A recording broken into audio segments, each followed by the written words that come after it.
항구 도시 두로와 시돈이 이스라엘 북쪽에 있는 도시 국가인데, 두로와 시돈 이방 국가죠. 그 중에서 이 두로라고 하는 도시 국가의 왕이 히람이라는 사람이 있었는데, 이 히람이라는 사람이 다윗이 살아 있을 때 이 다윗을 무척 좋아하고 다윗을 굉장히 아끼던 사람이었습니다. 물론 존경도 했고요. 다윗이 죽었을 때 이 두로 왕 히람은 굉장히 애석하게 생각을 하고 조문사절단을 보내고 또 슬퍼했던 사람입니다. 그 두로의 왕 이 히람이 다윗이 살아있을 때 성전을 건축하려고 한다라는 소문을 듣고는 막대한 자재와 비용을 들여서 기술자도 지원을 해서 성전 건축에 도움을 주려고 했습니다. 그러니까 성전 건축에 가장 열심을 냈던 지도자가 두로 왕 히람이었다, 이렇게 생각을 하시면 되겠습니다. 자, 다윗이 죽고 난 뒤에 그의 아들 솔로몬이 이제 성전을 짓게 됐는데, 이 솔로몬이 왕이 된 것도 이 히람은 굉장히 기뻐하고 좋아했습니다. 그래서 경축 사절단을 또 보내서 이스라엘 백성들에게 기쁨을 더해 주었던 사람이 두로 왕 히람이라는 사람이었습니다. 이 솔로몬이 너무 고마워서 감사 인사를 하고 거기에 부탁을 더해서 이 히람에게 말을 합니다. 그 부탁이라고 하는 것이 뭐냐면, 아버지가 성전 건축을 하려다가 못했는데 이제 내가 성전 건축을 하려고 합니다. 그런데 우리나라에는 훌륭한 목수나 성전을 지을 만한 나무가 없으니 목재와 훌륭한 목수를 보내달라는 부탁을 합니다. 그래서 이 두로왕 히람이 앞서 말씀드린 것처럼 목재로 백향목과 잣나무를 보내주고, 솔로몬 왕은 그 대가로 이 두로왕 히람에게 먹을 음식 재료를 주어서 서로 화친하고 사이좋게 지냈다는 이야기가 열왕기상 5장에 나오는 이야기입니다. 제가 이 설교를 준비하면서 히람과 솔로몬, 히람과 다윗이 사이좋게 지냈던 것처럼 우리나라도 아베와 문 대통령과 아베가 좀 사이좋게 지내면 좋지 않겠나, 이런 생각을 혼자 해봤습니다. 2008년이었던 것으로 제가 기억하는데 화재로 남대문이 소실됐습니다. 그때 이 남대문을 복원하기 위해서 어떤 나무를 쓸 거냐, 이런 이야기들을 하다가 금강소나무라고 하는 것을 택해서, 금강소나무가 성을 짓는데 주로 사용된 나무다라는 것이 이야기가 돼서 금강소나무를 구해서 남대문을 복원하자, 이런 얘기가 되어졌던 적이 있었습니다. 이 금강소나무가 주로 강원도, 태백 이쪽에 있는 나무였기 때문에 강릉, 삼척, 봉화, 울진 이쪽에 20만 그루 정도 되는 이 금강소나무가 있어서 이 1m 이상이 되는 그런 나무들을 골라서 이 남대문을 복원하는 데 쓰자 했던 기억이 납니다. 이 금강소나무에 관한 옛날 유명한 이야기는 살아서 1000년, 죽어서 1000년이라고 할 정도로 이 금강소나무는 수령이 길고, 또 그 나무가 목재로 사용되었을 때도 그 목재가 아주 튼튼하기로 유명한 나무가 금강소나무였다고 합니다. 성경에 나오는 두로왕 히람이 성전 제목으로 준 이 백향목은 레바논 백향목이라고 보통 부르는데, 성경에 보면 70번 정도 그 이름이 레바논 백향목 이렇게 나옵니다. 백향목을 원래 이름으로는 체다트리라고 그렇게 이야기를 하고, 영어로는 레드우드라고도 부릅니다. 동물의 왕을 사자로 여기듯이 나무 중에 나무는 백향목이라고 부른다라고 서양 사람들은 생각을 한답니다. 근데 높이가 제일 큰 나무는 40m 정도 되는 높이에 이른다고 하는데, 이 솔로몬은 히람 왕이 보내준 이 자원을 가지고 성전을 지으면서 백향목이라고 하는 당대 최고의 나무를 성전 자재로 사용했습니다. 근데 이 백향목은 몇 가지 특징이 있는데 그 특징들을 살펴보면 우리가 지금 기도하고 우리가 지금 회복을 위해서 애쓰고 있는 이 다음 세대가 백향목과 같았으면 좋겠다라는 생각이 들 정도로 백향목은 아주 유별난 특징이 있습니다. 그 특징이 뭐냐면 첫 번째는 곧게 자라고 그리고 백향목은 단단합니다. 여러분, 나무들 중에서 열대지방에서 자란 나무들은 가구를 만들어 놓으면 뭘 쿵 치면 자국이 나고 흠집이 생깁니다. 그러나 아주 추운 겨울, 그 겨울을 지낸 나무들은 두드려도 흠집이 나지 않는 나무인데 이 백향목이 바로 흠집이 나지 않는 나무였고 아주 곧게 자라는 나무였습니다. 그리고 하도 단단해서 벌레가 침투하지 못할 정도의 나무가 백향목이라고 하는 나무입니다. 우리가 이 백향목의 특징을 보면서 기도하는 것은 우리 다음 세대가 믿음에 삐뚤어지지 않고 하나님을 향해서 곧게 자라기를 축원합니다. 여러분의 자녀들이, 우리의 다음 세대들이 믿음이 삐뚤어지지 않고 곧게 하나님을 향해서 자라는 다음 세대가 되기를 주의 이름으로 축원합니다. 백향목처럼 견고한 믿음을 가져서 악한 영들도 틈타지 못하도록 우리의 자녀들이, 우리의 다음 세대들이 곧은 믿음으로 자라야 하겠습니다. 견고한 믿음으로 자라야 되겠습니다. 또 이 백향목은 향기가 아주 좋습니다. 짙은 향기를 품어내는데 나무에서 나오는 진이 굉장히 많기 때문에 방부력도 있고 내구성도 좋은 나무가 백향목인데 이 과구를 만들어 놓으면 백향목이 광이 굉장히 잘 난대요. 그래서 악기로도 만들기도 하고 건축재로도 쓰는데 그 건축재로 써놓으면 광이 너무 잘 나서 정말 아름다운 가구나 목재 기구가 된다고 합니다. 그래서 영광이나 호화로움을 상징하는 나무가 백향목입니다. 이처럼 좋은 향기를 내고 만들어 놓으면 광이 나는 우리 자녀들이 되기를 바랍니다. 우리의 다음 세대가 되기를 바랍니다. 그런 백향목과 같은 좋은 향기가 나고 만들어 놓고 키워 놓으면 광이 나는 그런 다음 세대를 위해서 여러분 기도해 주시기를 바랍니다. 또 백향목은 특징이 있는데 뿌리가 아주 깊습니다. 호세아서 14장 5절 말씀에 보면 내가 이스라엘에게 이슬과 같으리니, 하나님이 이스라엘 백성들에게 이슬과 같다는 겁니다. 그가 백합화같이 피겠고 레바논 백향목같이 뿌리가 박힐 것이라, 그렇게 말씀하셨습니다.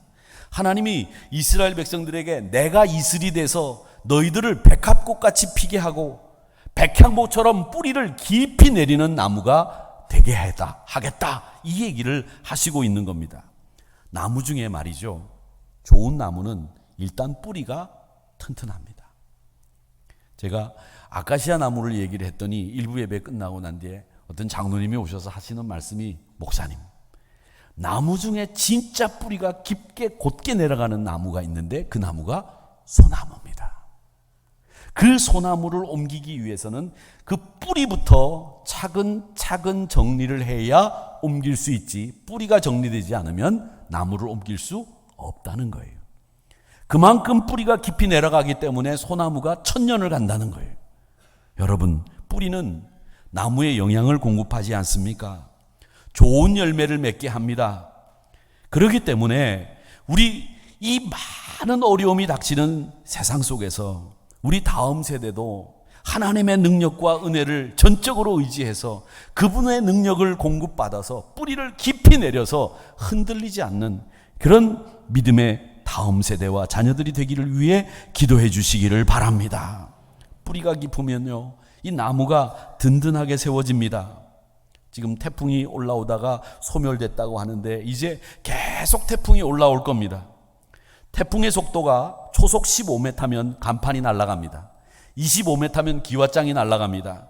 30m 정도 되면, 초속 30m 정도 되면 허술한 집은 무너집니다. 45m 정도 되면 크레인이 넘어갑니다. 그래서 크레인을 세운다든지 건물을 세울 때 초속 45m 이상을 견디도록 세우는 겁니다. 그런데 여러분, 뿌리가 깊은 나무는 초속 45m로 바람이 불어도 뽑히지 않습니다. 강원도의 설악산의 흔들바위가 태풍 때문에 흔들리지 않는 상황이 돼도 뿌리가 깊은 나무는 견딘다는 겁니다. 나무를 견고하게 세워주는 게 바로 뿌리입니다.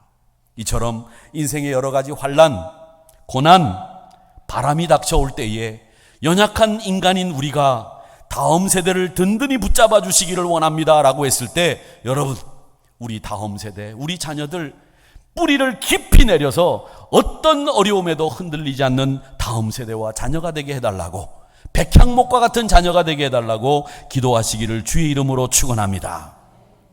오늘 5절 말씀에 보면 여호와께서 내 아버지 다윗에게 하신 말씀에 내가 너를 이어 내 자리에 오르게 할 내 아들을 그가 내 이름을 위하여 성전을 건축하리라 하신 대로 내가 내 하나님 여호와 이름을 위하여 성전을 건축한다, 이렇게 말씀하시고 있습니다. 이 말씀을 가만히 보세요. 이 말씀을 보면 솔로몬이 성전 건축을 위해서 얼마나 간절하게 소망하고 염원하고 있었는지가 이 말씀에 드러납니다. 이 간절한 성전 건축의 염원과 소망이 뭡니까? 자기 성을 짓겠다는 거 아니지 않습니까? 바로 하나님을 향한 소망입니다. 그 소망이 백향목을 통해서 성전이 완성됨으로 이루어지는 겁니다. 하누리교회 소망은 다음 세대입니다. 여러분 가정의 소망은 여러분들의 자녀입니다. 하누리교회와 여러분 가정의 다음 세대와 자녀가 이런 백향목이 되시기를 축원합니다. 하나님의 뜨거운 소망을 담아서 하나님 나라를 이룰 하나님의 백향목이 여러분의 자녀들이고 여러분의 다음 세대, 우리 교회의 다음 세대입니다.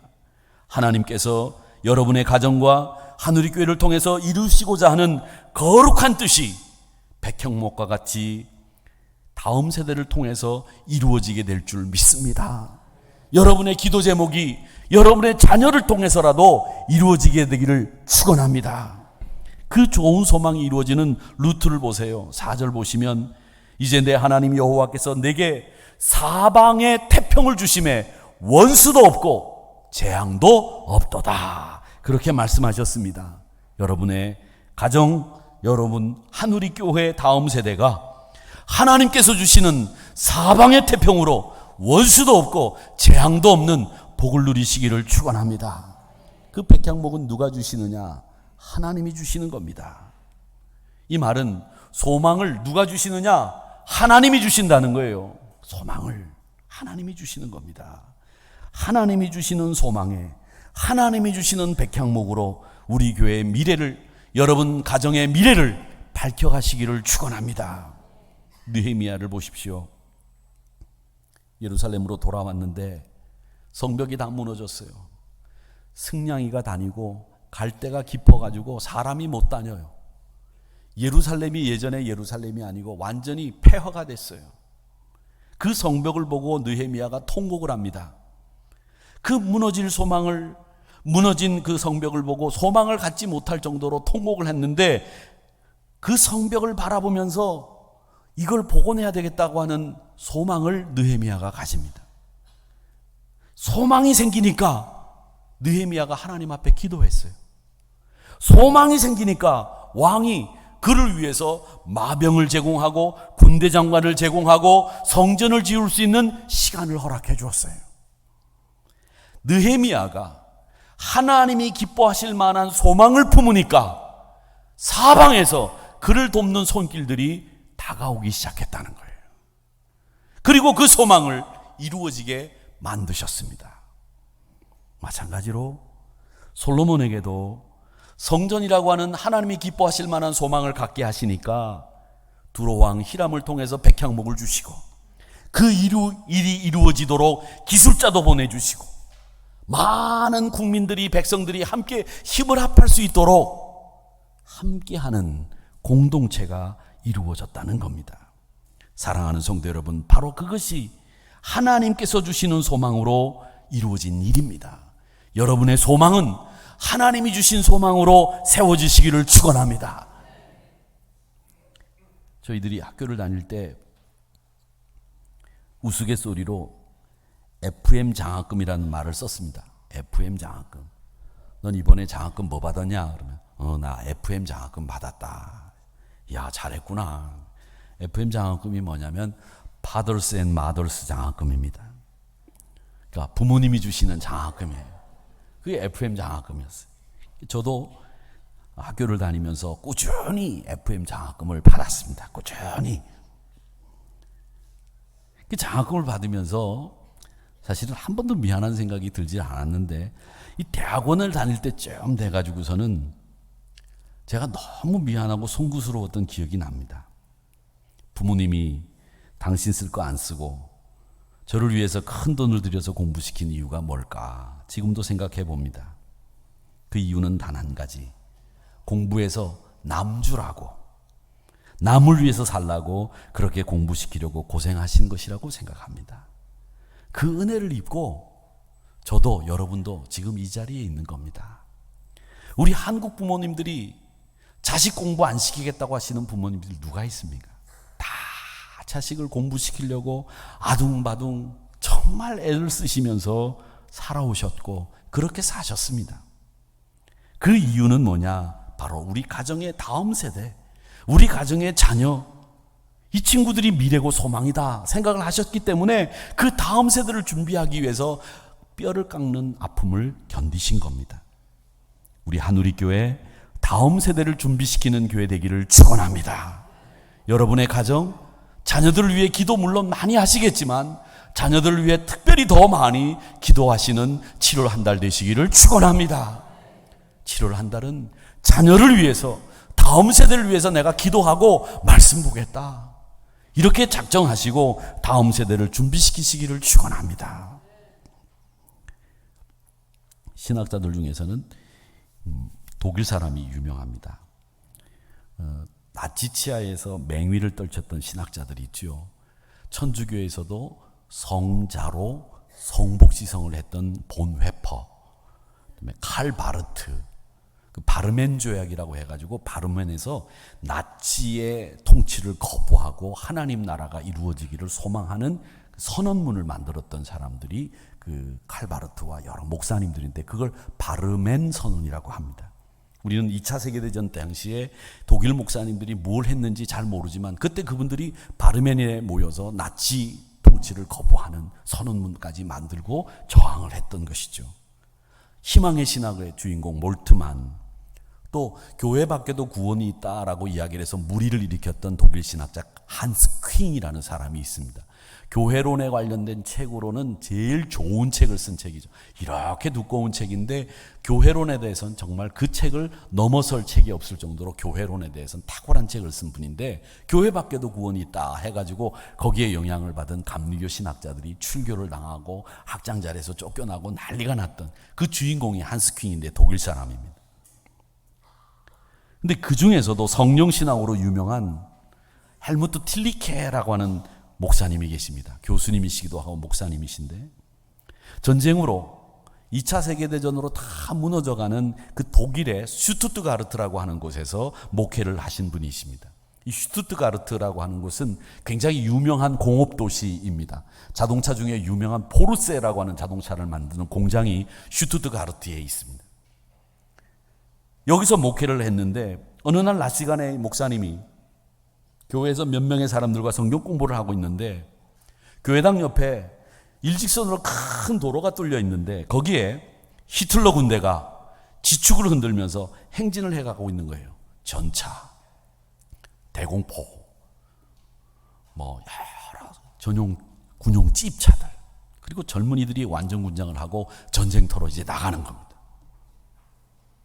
그때 틸리케 목사님이 자리에 일어나서 그 행진하는 독일 군대를 쳐다보면서 이런 생각이 드는 거예요. 야, 나는 도대체 뭔가?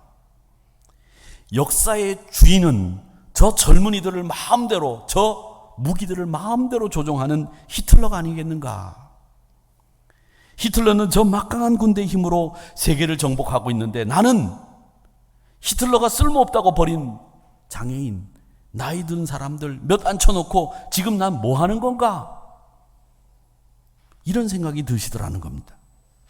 근데 그때 하나님이 이 틸리케 목사님에게 영감을 주셨어요. 뇌를 스쳐 지나가는 하나님의 말씀이 하나 있었는데 그 말씀이 뭐냐면 마태복음 28장 18절 이하의 말씀이었습니다. 예수께서 나와 말씀하여 이르시되 하늘과 땅의 모든 권세를 내게 주셨으니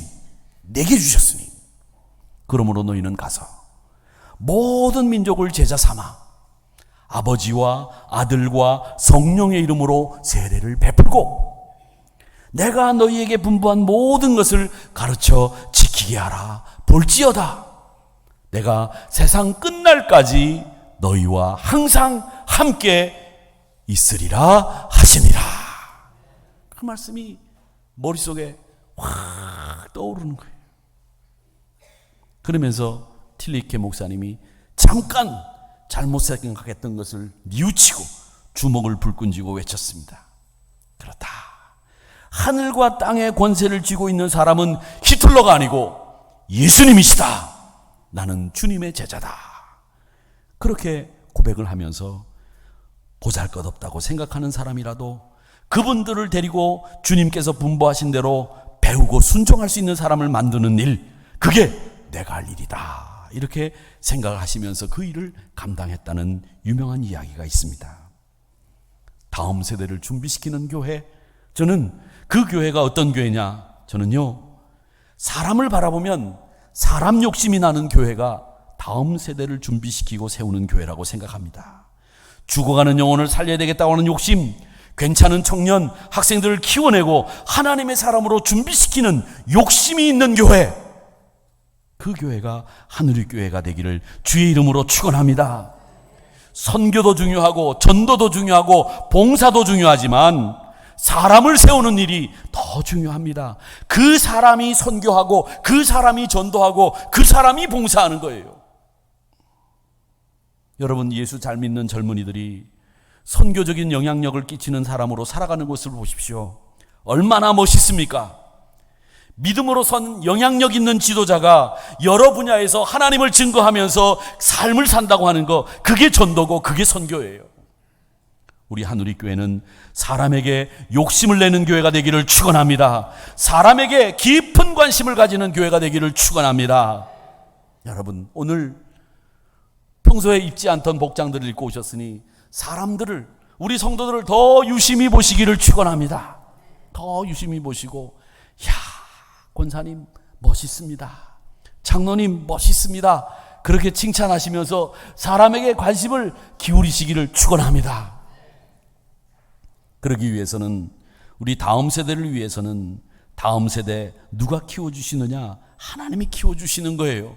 그런데 우리가 할 일이 있습니다. 제가 지난주에도 말씀드린 것처럼 여러분의 믿음이 크고 작고, 여러분의 믿음이 성숙하고 부족하고, 그걸 떠나서 우리가 해야 될 일이 있어요. 그게 뭐냐? 우리 자녀들을 하나님 사랑하게 만드는 일, 그건 여러분의 몫이에요.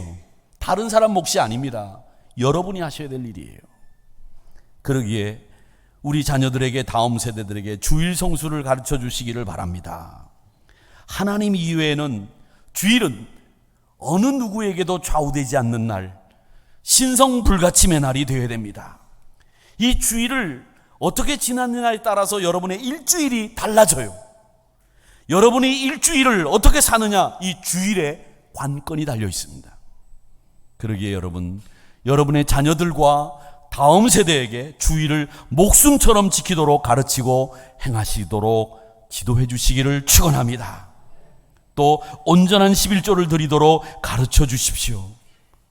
다음 세대를 세우는 일과 11조가 무슨 관계가 있느냐 물어보실 분들도 계시고, 11조 이야기하면 시험 든다고 말씀하시는 분들도 계신데, 이 11조는 많고 적음을 떠나서 믿음을 따라 하는 신앙 행동이에요. 사업을 하시는 분들은, 저는 기도 제목으로 우리 하늘의 교회에서 제일 많이 하나님 앞에 11조 드릴 수 있도록 복 내려 주시옵소서, 그렇게 기도했으면 좋겠어요. 그리고 신앙생활은 헌신으로 열매 맺어져야 됩니다. 구원받은 사람들은 받은 은사대로 헌신하셔야 됩니다. 헌신하도록, 11조 생활 잘할 수 있도록, 그리고 주일 성수를 꼭 지킬 수 있도록 우리 자녀들과 다음 세대에게 가르치고 지키게 하자는 겁니다. 성공하는 기업의 8가지 습관이라고 하는 제임스 콜린의 책이 있습니다.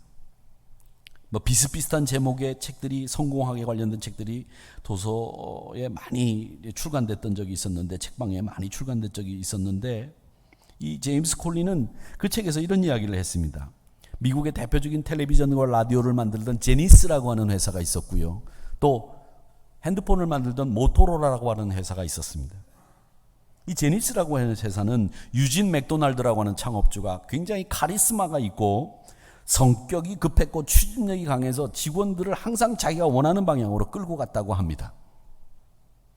반면에 모토로라를 세운 사람은 폴 켈빈이라고 하는 사람인데, 엔지니어 출신도 아니고 그냥 훌륭한 엔지니어를 모아다가 찬반 의견을 듣고 거기에 따라서 결정하면서 이끌어가면서 회사를 주도했던 사람이었습니다.